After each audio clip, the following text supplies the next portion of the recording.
மயானம், அந்த மயானத்தை யாரோ ஒருவன் அங்கும் இங்குமாக உலாவிக் கொண்டிருக்கிறான்.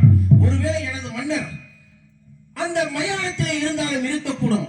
ஒரு மனிதன் எப்பொழுது சுடுகாட்டிற்கு போவான்?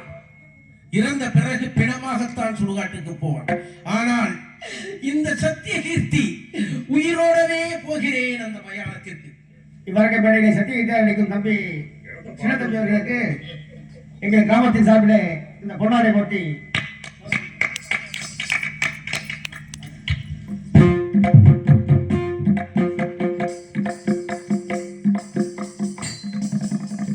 நடிகர்களை கௌரவப்படுத்தும் பொருட்டு, உற்சாகப்படுத்தும் பொருட்டு எங்களுக்கு பொன்னாடை போர்த்தி கௌரவப்படுத்திய இந்த விழாக்குழு பெரியவர்களுக்கும் தாய்மார்களுக்கும் அத்தனை உள்ள நல்லங்களுக்கும் கிராமத்தார்களுக்கும் எனது உளங்கணிந்த நன்றி கலந்த எனது நாடக கலைக்குழுவின் சார்பாகவும் நன்றியை தெரிவித்துக் கொள்கிறேன். நன்றி, நன்றி, வணக்கம்.